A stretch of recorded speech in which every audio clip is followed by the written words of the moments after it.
जय मसीह की दोस्तों, सैबथ स्कूल के इस लेसन स्टडी में आपका फिर से स्वागत है।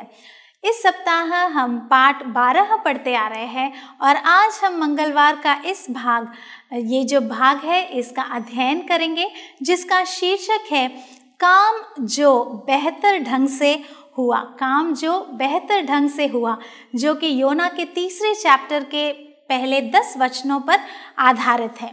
हम देखते हैं या हम ऐसा कह सकते हैं कि निनिवे कितना बड़ा है या कितना बड़ा शहर था।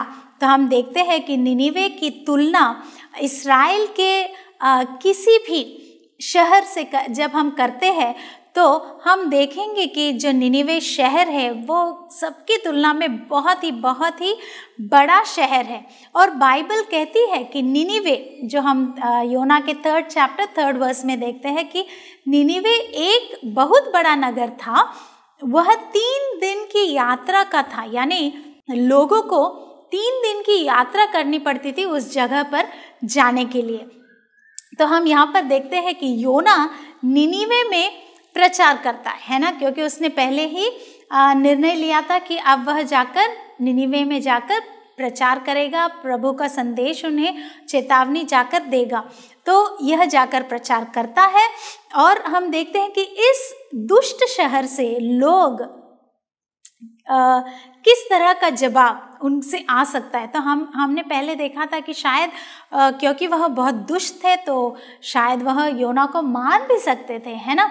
तो कुछ भी हो सकता था, लेकिन उनका जवाब कैसे था यह हम देखते हैं इस भाग में, योना के 3 चैप्टर के फर्स्ट 10 वर्सेस में, कि इन लोगों का जवाब कैसा था जैसे ही योना ने प्रचार किया।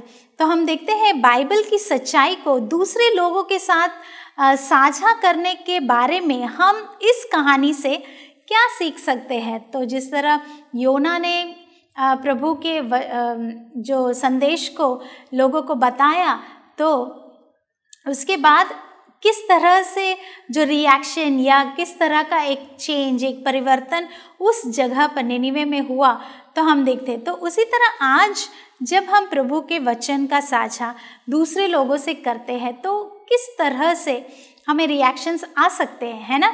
तो इसे हम यहाँ से सीख सकते हैं इस कहानी से। तो हम देखते हैं कि बाइबल हमें बताती है कि जो 4th वर्स में, योना के 3 चैप्टर 4th वर्स में हम देखते हैं कि योना ने शहर में प्रवेश करके 1 दिन की यात्रा पूरी की और यह प्रचार करता गया।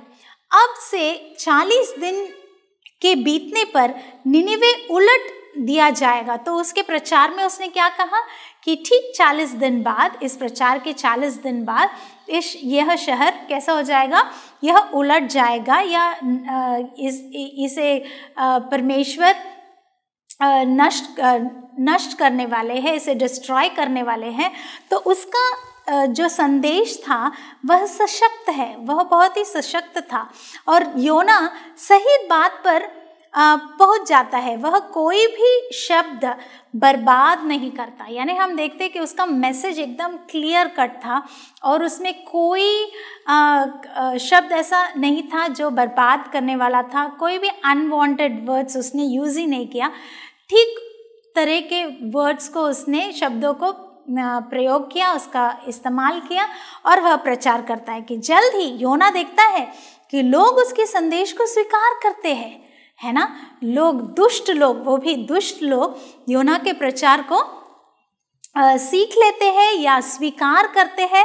वे सभी उसकी चेतावनी को मानते हैं। तो हमें ऐसा लगता है कि कभी कभी शायद जब हम किसी को प्रभु के बारे में बताते हैं तो कभी कभी लोग नहीं सुनते या उसे मानते नहीं, कोई तो सुनते भी नहीं, है ना। तो हमें ऐसा लगता है कि क्यों कहें, लेकिन यहाँ पर हम देखते हैं कि हमें सोचना ही नहीं चाहिए कि लोग इसे सुनेंगे या नहीं सुनेंगे, या इसे अपनाएंगे या स्वीकार नहीं करेंगे। ये हमारा काम नहीं है। हमारा काम तो बस इतना है, जो प्रभु ने हमसे करने के लिए कहा है या कहने के लिए कहा है, उसे बस हमें करते जाना है, कहते जाना है, बाकी परमेश्वर देखेंगे। तो यहाँ पर हम देखते हैं कि यह दुष्ट लोग उस चेतावनी को मानते हैं, इसे स्वीकार करते हैं। तो यह एक खुशखबरी थी, है ना।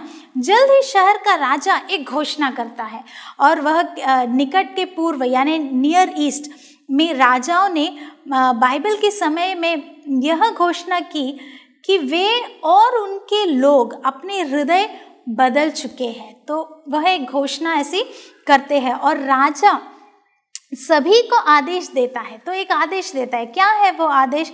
कि वे कुछ भी न खाए या पिए, यानी पूरा फास्ट, यानी कुछ भी नहीं खाएंगे। तो वह उपवास करेंगे और जानवर भी उनसे जुड़ते हैं।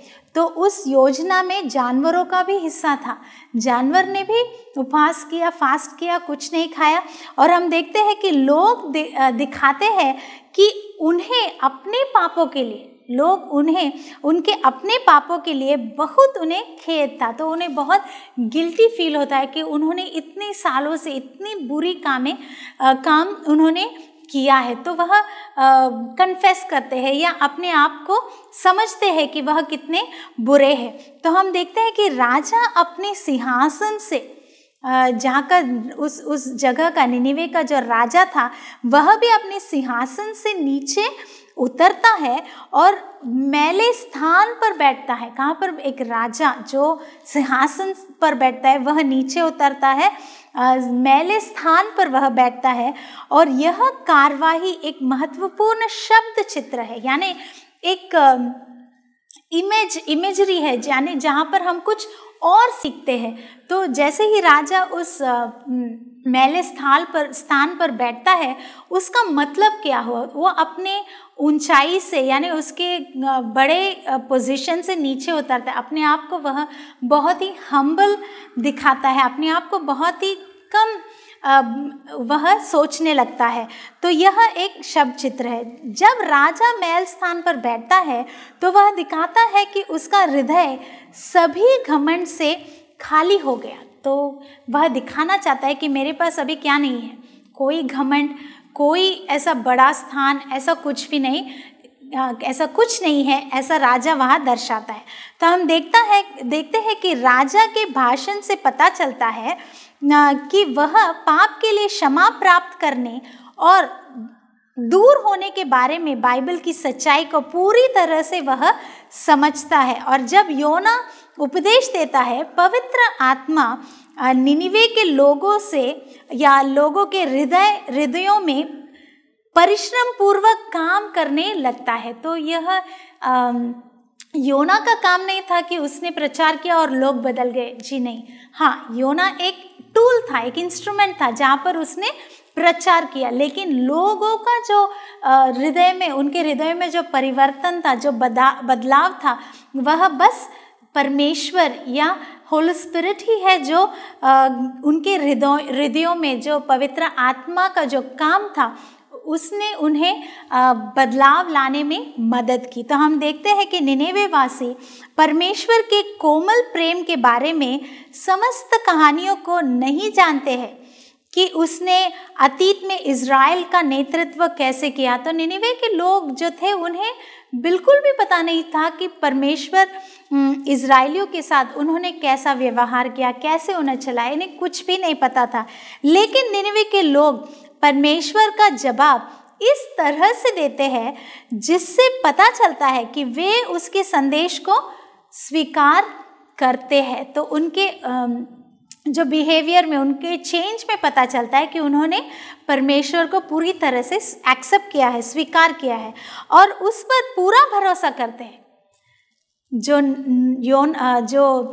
योना था उसने तो परमेश्वर पर पहले भरोसा नहीं किया था, वह भागता है। लेकिन ये दुष्ट लोग जैसे ही परमेश्वर की आदेश या परमेश्वर का संदेश सुनते हैं तो वह अपने आप को समझते हैं, वह कितने गलत है, बुरे हैं समझते हैं, मानते हैं और वह चेतावनी को भी मानते हैं और स्वीकार करते हैं और परमेश्वर पर भरोसा भी करते हैं। तो हम देखते हैं कि वे दिखाते हैं कि वे अपने को बचाने के लिए परमेश्वर की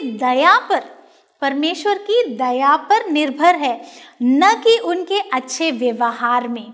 लोग पूरी तरह से परमेश्वर और उसके अनुग्रह पर निर्भर है। तो कितना एक सुंदर सा एक भाग हमें आज पढ़ने में मिला है ना। बहुत अक्सर हम ऐसे सोचते हैं कि हमें प्रभु के बारे में बहुत कुछ पता है और बाकी लोग बहुत बुरे हैं, पापी हैं, तो हम उनसे एक डिस्टेंस मेंटेन करते हैं, उनके पास नहीं जाते, उनके साथ घुल मिलते नहीं। लेकिन यहाँ पर देखते हैं कि जो दुष्ट लोग थे वह तो बहुत जल्दी प्रभु का अपनाते हैं, लेकिन जो प्रभु का संदेशवाहक था, दूत था, उसे बहुत देर लगी परमेश्वर के पास आने में। पाप से मन फिराना हमारे जीवन में, हमारे मसीही अनुभव में, क्या ये बहुत ज़रूरी है कि हमें पाप से अपना मन फिराना चाहिए?